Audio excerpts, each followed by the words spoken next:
નમસ્કાર વિદ્યાર્થી મિત્રો, આપણે વિજ્ઞાન ધોરણ 9 અને એમાં ચેપ્ટર નંબર 7 સજીવોમાં વિવિધતા આના વિશે અભ્યાસ કરીશું.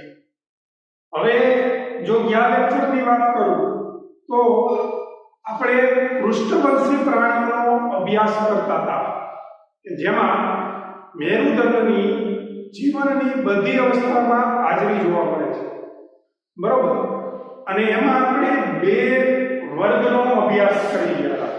બરોબર કે મત્સ્ય અને ઉભયજીવી એ બે વર્ગનો અભ્યાસ પૂરો કર્યો.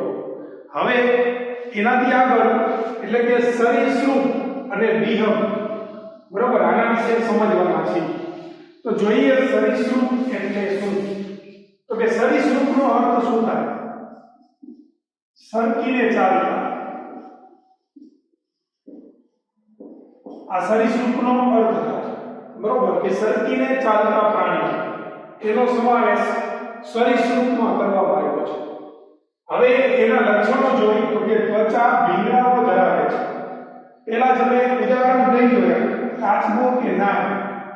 બરોબર, કાચબો અને નાગની તમે ત્વચા જોશો ને તો માથે ભીંગડા જોવા મળશે, માછલીની જેમ. બરોબર, તો આ ભીંગડા ધરાવે છે. બરોબર, કે એની ત્વચા ઉપર ભીંગડાઓ આવેલા હોય છે.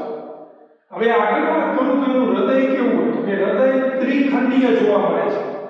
પણ એક મગરમચ્છ એવું છે કે જે સરીસૃપ પણ એનું હૃદય કેવું છે? ચતુષ્ખંડીય છે. માણસની માફક 4 ખંડોનું બનેલું હૃદય મગરમચ્છ ધરાવે છે. બાકી બધામાં 3 ખંડો વાળું જોવા મળે છે.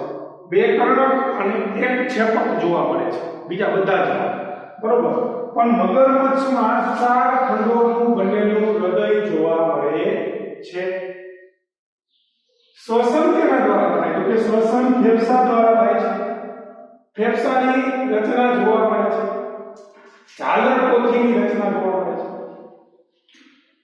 ઉત્સર્જન તો કે ઉત્સર્જન કાર્ય કરવા માટે મૂત્રપિંડ આવેલું હોય છે. બરોબર, મૂત્રપિંડની હાજરી જોવા મળે છે ઉત્સર્જન કાર્ય માટે. બરાબર. હવે તાપમાનના આધારે તો કે શીત રુધિરવાળા અસમતાપી પ્રાણીઓ, બરોબર, ઠંડા રુધિરવાળા પ્રાણીઓનો સમાવેશ સરીસૃપમાં થાય છે. બરોબર, કે આમાં જે પ્રાણીઓ છે એ શીત રુધિરવાળા છે, ઠંડા રુધિરવાળા. આ તાપમાનની વાત થઈ કે ઠંડા રુધિરવાળા પ્રાણીઓ સરીસૃપ પ્રાણીઓ છે. બરોબર, અસમતાપી તરીકે ઓળખી છીએ આપણે. હવે આના જો વિકાસની વાત કરું ને તો તમને ઉભયજીવીની થોડીક વાતો યાદ કરાવો કે ઉભયજીવી પ્રાણીઓ હતા એ ઉભયજીવી પ્રાણીઓમાં ઈંડા પાણીમાં મૂકતા હતા. શું કામ? તો કે એનું કવચ છે ને એ મજબૂત નહોતું. બરોબર, જમીન ઉપર મૂકી શકે એટલું મજબૂત હતું નહીં.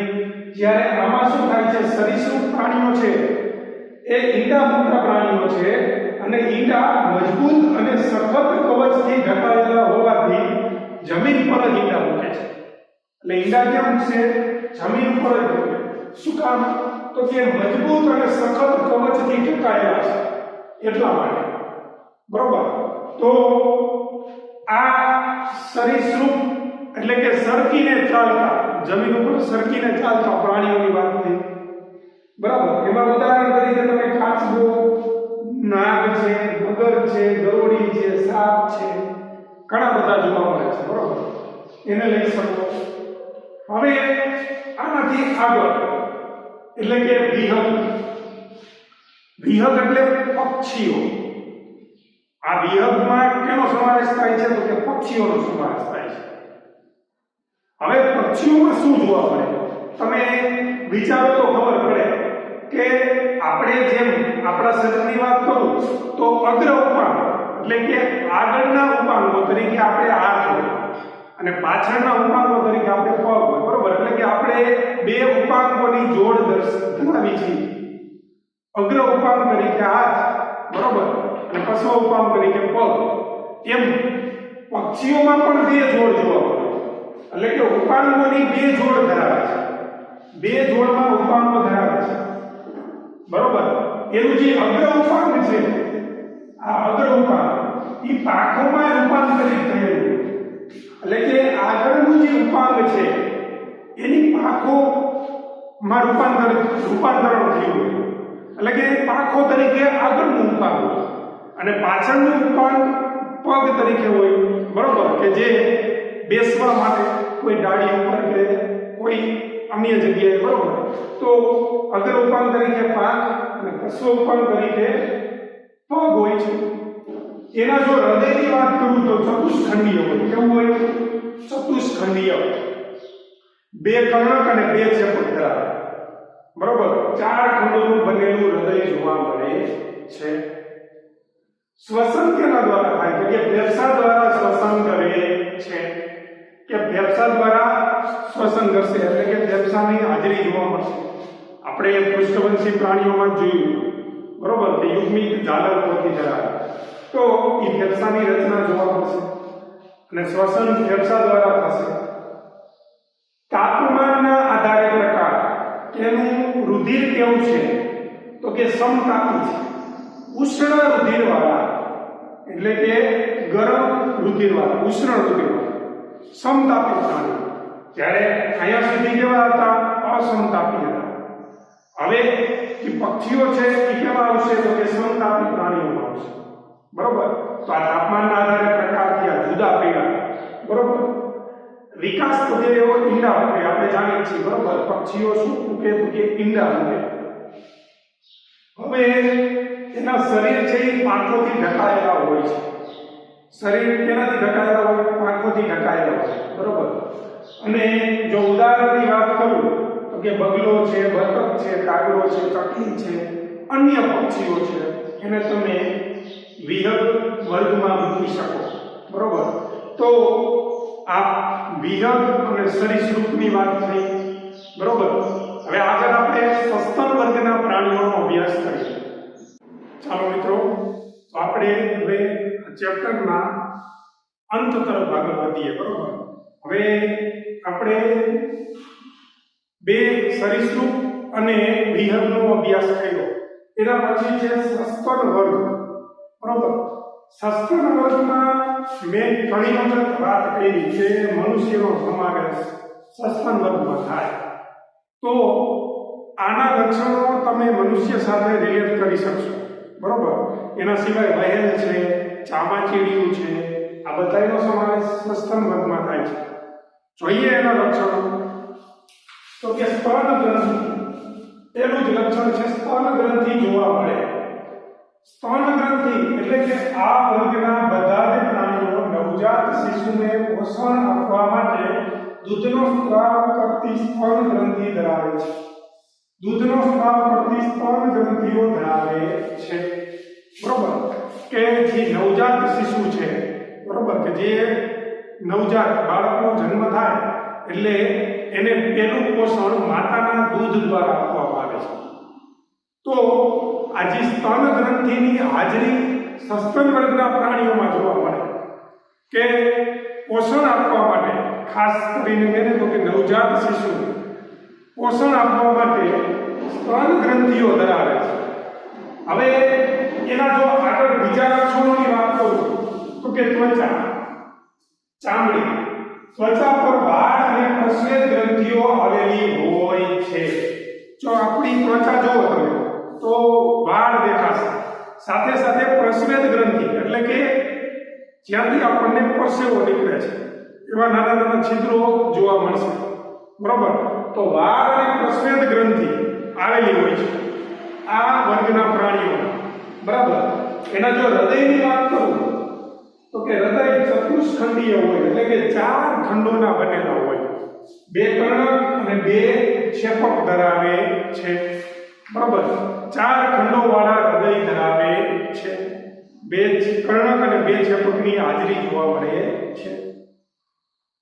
હવે તાપમાનના આધારે પ્રકાર, કે તાપમાનના આધારે પ્રકાર કેવા રુધિરવાળા છે તો કે સમતાપી રુધિરવાળા, ઉષ્ણ રુધિરવાળા પ્રાણીઓ છે.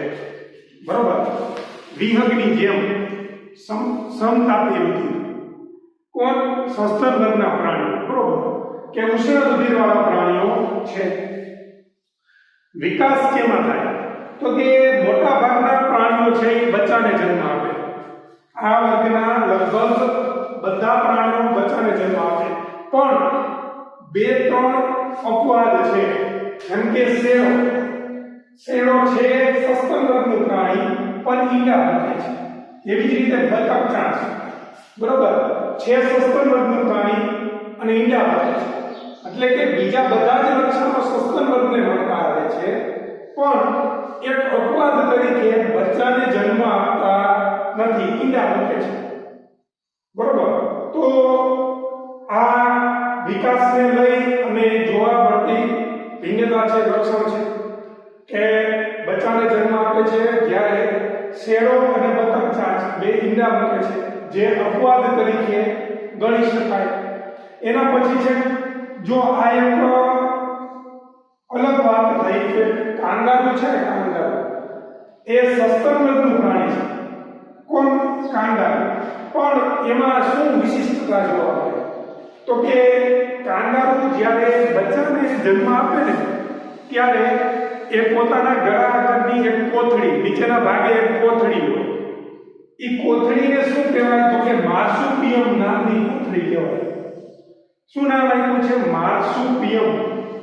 તો જ્યાં સુધી એનું જે બચ્ચું છે એ સંપૂર્ણ વિકાસ ન થઈ જાય, બરોબર, અલ્પ વિકસિત હોય ત્યાં સુધી એ કોથળીમાં રાખશે. સંપૂર્ણ વિકાસ થઈ જાય એટલે કોથળી બહાર જવા દેશે, બરોબર. તો જ્યાં સુધી પૂર્ણ વિકાસ ન પામે ત્યાં સુધી તે તેના બચ્ચાને માર્સુપિયમ નામની કોથળીમાં લટકાવીને રાખે છે. કોણ? કાંગારૂ. કેવું પ્રાણી છે? તો કે સસ્તન વર્ગનું પ્રાણી છે, પણ ઈ નવજાત બાળકને જન્મ આપ્યા પછી જ્યાં સુધી બાળક પૂર્ણ વિકસિત ન થઈ જાય ત્યાં સુધી તે લટકાવીને રાખશે. ક્યાં લટકાવીને રાખશે? તો કે કોથળીમાં. એ કોથળીનું નામ શું છે? માર્સુપિયમ નામની કોથળીમાં લટકાવીને રાખે છે. આના સસ્તન વર્ગના ઉદાહરણ જોઈએ તો કે વહેલ માછલી છે, ચામાચીડિયું છે, માનવ છે, બરોબર. આ બધા સસ્તન વર્ગમાં સમાવેશ થતા પ્રાણીઓ છે, બરાબર. તો આ સસ્તન વર્ગની વાત થઈ અને અહીંયા આપણા 5 સૃષ્ટિનું, બરોબર, અહીંયા આપણે 5 સૃષ્ટિનો અભ્યાસ પૂરો કરીશું. હવે આપણા પાઠ્યપુસ્તકમાં એક ટોપિક આપેલો છે નામકરણ. નામકરણો. તો નામકરણની જરૂર શું કામ પડી? તો કે સજીવોમાં નામકરણની જરૂર શું છે? એ તો ખબર જ હોય કે આને આજ કહેવાય, આને આજ કહેવાય. ના મિત્રો, એવું નથી, બરોબર.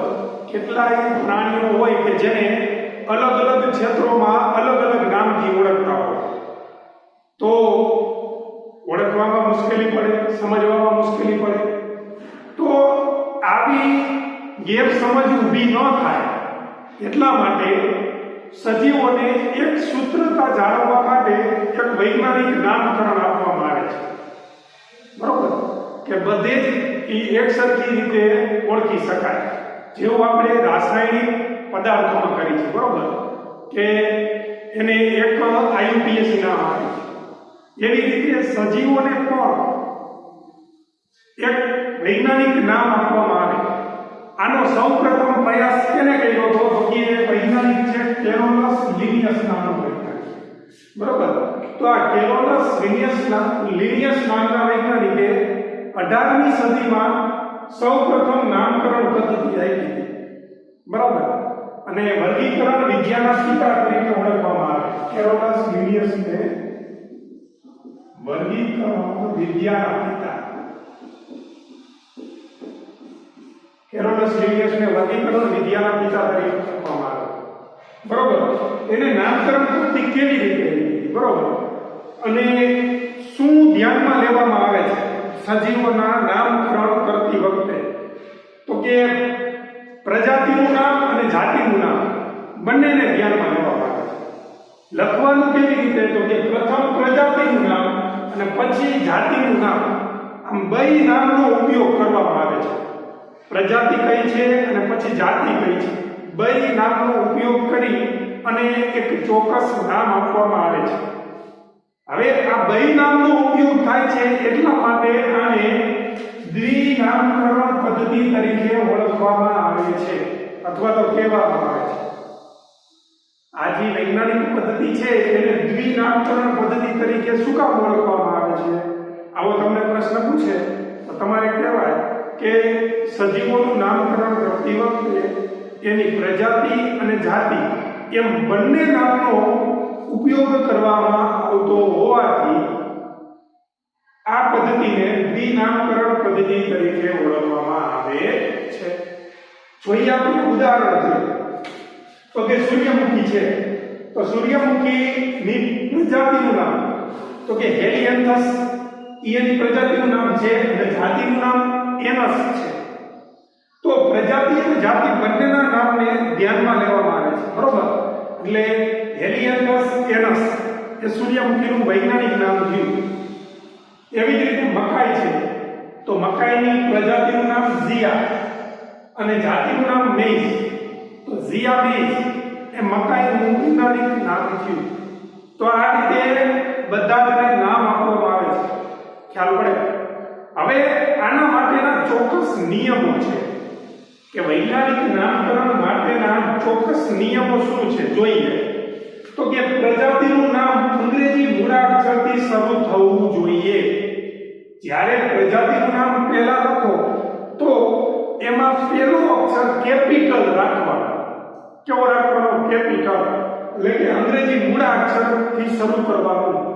નામ ક્યાંથી શરૂ કરવાનું? અંગ્રેજી મૂળાક્ષર, બરોબર? આ પહેલો નિયમ કે પ્રજાતિના નામની શરૂઆત અંગ્રેજી મૂળાક્ષરથી થવી જોઈએ. જાતિનું નામ નાના અક્ષરથી શરૂ થવું જોઈએ. જો પ્રજાતિ પછી જાતિનું નામ લખો છો ને તો જાતિના નામની શરૂઆત સ્મોલ લેટરથી થવી જોઈએ, નાના અક્ષરથી. આ બીજો નિયમ છે. ત્રીજો નિયમ શું છે? તો કે છપાયેલું હોય તો વૈજ્ઞાનિક નામ ઇટાલિક લખાવવું જોઈએ. હવે જો માનો કે કોઈ પ્રિન્ટેડ છે, છપાયેલું છે, તો ઇટાલિક હોવું જોઈએ. ઇટાલિક એટલે ત્રાસવું. તમે કોમ્પ્યુટરમાં આવું જોયું હશે, બોલ્ડ, ઇટાલિક અને અંડરલાઇન. બોલ્ડ એટલે ઘાટા, ઇટાલિક એટલે ત્રાસા અને અંડરલાઇન એટલે નીચે અંડરલાઇન વાળા. આ કોમ્પ્યુટરમાં જ ખાસ જોવા મળે છે. તમે વર્ડ, બરોબર, માઇક્રોસોફ્ટ વર્ડ ખોલો તો એમાં તમને ઉપર આવા ઓપ્શન આપેલા હોય. તો એમાં જે ઇટાલિક છે ને, ઇટાલિક એટલે શું? તો કે ત્રાસવું. તો જો છાપેલું હોય ને તો કેવું હોવું જોઈએ? ત્રાસવું હોવું, એટલે કે ત્રાસવું લખાયેલું હોવું જોઈએ. અને જો હાથથી લખવામાં આવે તો પ્રજાતિ અને જાતિના નામની વચ્ચે અધોરેખાંકન કરવું. એટલે કે પ્રજાતિનું નામ અને જાતિના નામની વચ્ચે અધોરેખાંકન એટલે કે નાની આડી રેખા, બરોબર, નાની લીટી દોરવી. એટલે કે આ રીતે લખવું. જો નામથી હાથથી લખવામાં આવે તો આ નિયમો છે વૈજ્ઞાનિક નામકરણ માટેના, બરોબર? તો આપણો આ પાઠ અહીંયા પૂરો થાય છે, બરોબર? સારી રીતે જે ઇન્ડેક્સના પ્રશ્નો છે એને એપીમાં લખવાના છે, બરોબર? તો આપણે અહીંયા આ પાઠનો અભ્યાસક્રમ પૂરો કરીશું, બરોબર?